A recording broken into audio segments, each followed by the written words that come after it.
सो hey everyone, आपका एक बार फिर से स्वागत है मेरे यूट्यूब चैनल एसर बायो में। तो मैं लेकर आ चुका हूँ हमारा ट्रांसक्रिप्शन का पार्ट 2, जिसमें आज हम बात करने वाले हैं ट्रांसक्रिप्शन प्रोकैरियोट्स एंड यूकैरियोट्स में कैसे होता है।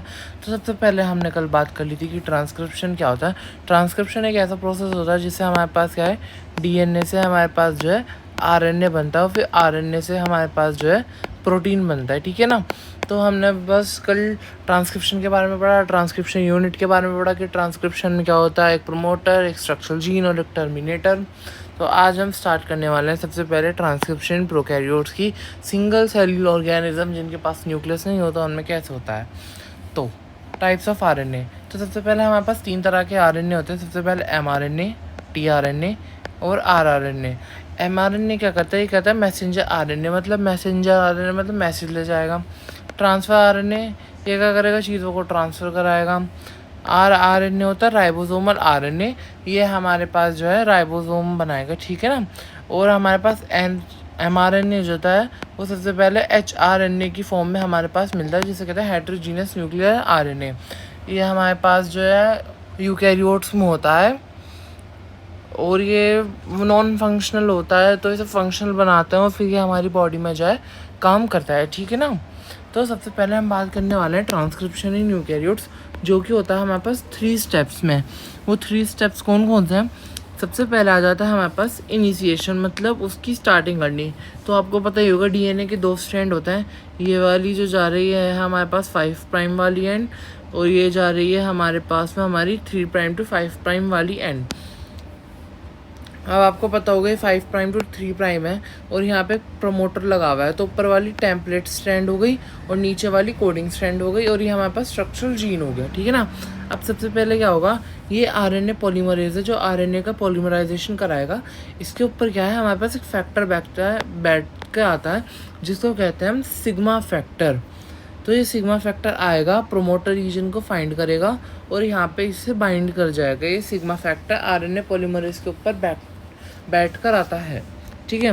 फिर क्या होगा, हमारे पास आता है इलोंगेशन। इलोंगेशन में क्या होता है, जो ये हमारा जो है आरएनए पॉलीमरेज है ये तो अंदर चला जाता है, बेचारा सिग्मा फैक्टर बाहर आ जाता है, क्योंकि सिग्मा फैक्टर का काम इतना होता है कि उसे वो अंदर कर दे।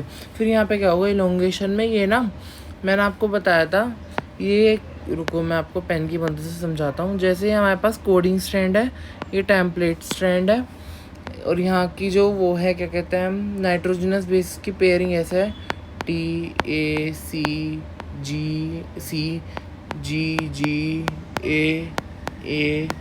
यू नहीं TG।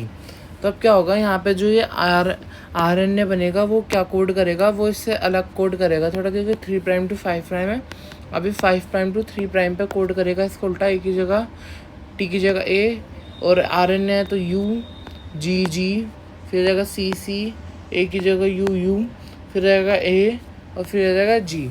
तो ये हो गया हमारे पास, ये हमारा आरएनए बन जाता है यहाँ पे, ठीक है ना। तो ये समझाना था मुझे आपको यहाँ पे कि ऐसा मतलब ये फिर इसे कोड कर लेता है और हमारे पास हमारा आरएनए बनकर तैयार हो चुका है। ये हमारा आरएनए है। अब ये आरएनए बन गया तो अब इस प्रोसेस को रोकना भी है, क्योंकि इतना लंबा आरएनए बनवा कर हम करेंगे क्या, हमें जितना चाहिए था हमें मिल गया। तो तीसरा स्टेप जो आता है हमारे पास में आता है टर्मिनेशन। अब टर्मिनेशन में क्या होता है, हमारा जो आरएनए है उसकी पॉलीमराइजेशन बंद करा देता है हमारे पास में एक फैक्टर जिसका नाम है रो फैक्टर। तो आपको ये याद रखना है कि हमारे पास प्रोकैरियोट्स में ट्रांसक्रिप्शन में 2 फैक्टर आते हैं, एक आता है सिग्मा और एक आता है रो। तो बहुत बार पूछा जाता है नीट में भी या फिर बोर्ड्स में भी MCQ में डायरेक्टली कि सिग्मा फैक्टर कब इस्तेमाल होता है और रो फैक्टर कब इस्तेमाल होता है। तो आपको याद रखना है सिग्मा जो कि स्टार्ट कराएगा हमारे पास में इनिशिएशन, और रो फैक्टर जो हमारे पास स्टार्ट कराएगा हमारे पास टर्मिनेशन, ठीक है ना। आप बस एक याद रख लेना कि सिग्मा फैक्टर जो है इनिशिएशन कराएगा, बाकी का दूसरा आपको पता चली जाएगा जब एक याद होगा। और एक स्पेशल लाइन आपके NCERT में लिखी हुई कि प्रोकैरियोट्स में जो है mRNA को जो है प्रोसेसिंग की रिक्वायर नहीं होती और ट्रांसक्रिप्शन और ट्रांसलेशन कपल्ड होते हैं, आर कपल्ड। रुको मैं इसे पेन से लिख देता हूँ, पता नहीं कैसे लिखना भूल गया मैं इसे। कपल्ड मतलब क्या होता है, ये मतलब हमारी तरह नहीं है कि हमारा वो ट्रांसलेशन कहीं और हुआ है और ट्रांसक्रिप्शन कहीं और हुआ है।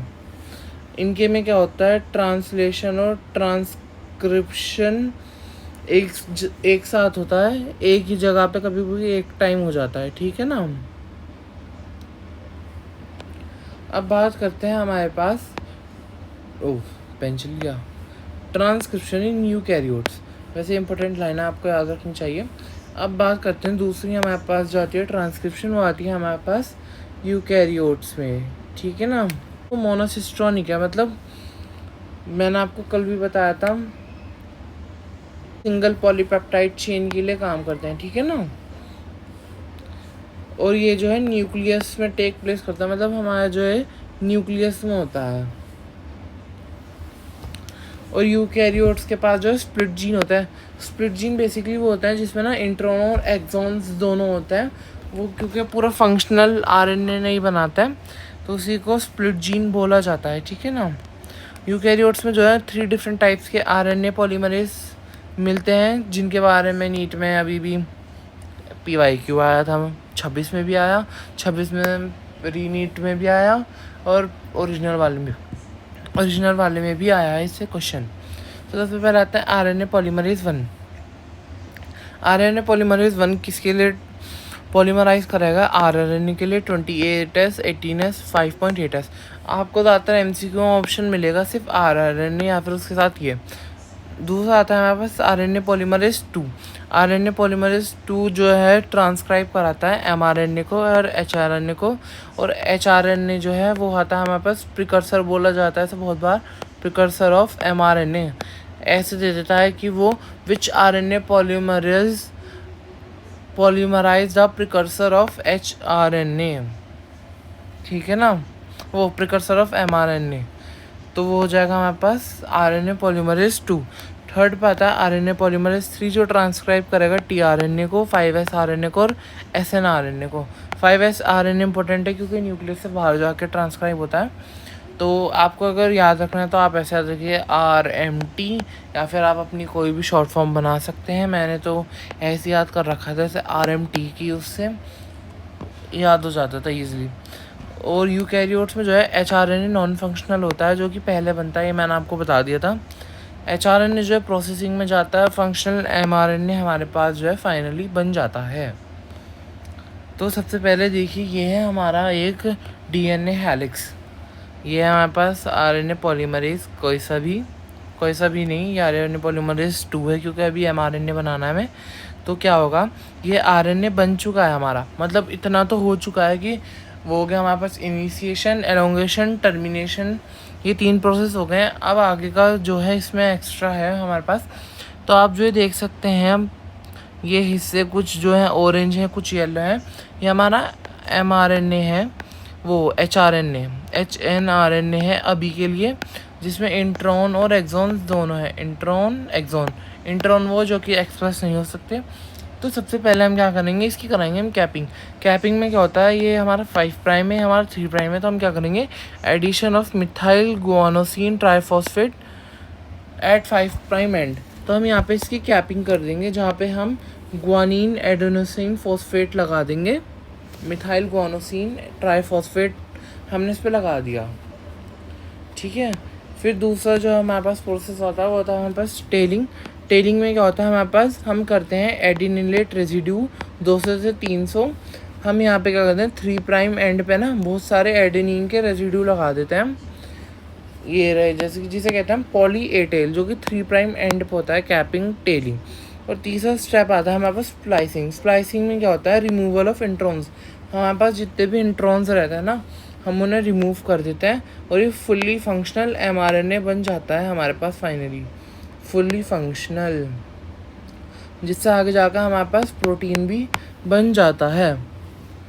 तो इसी के साथ जो है हमारा ट्रांसक्रिप्शन टॉपिक ख़त्म हो चुका है प्रोकैरियोट्स यूकैरियोट्स में भी। आई होप कि आपको अच्छा लगा हो, तो लाइक कीजिए, शेयर कीजिए और मेरे यूट्यूब चैनल एसर बायो को सब्सक्राइब करना ना भूलिए। ऐसी ही क्लैरिटी वीडियोस को समझने के लिए मिलता है आपसे जल्दी नेक्स्ट वीडियो में, तब तक के लिए बाय।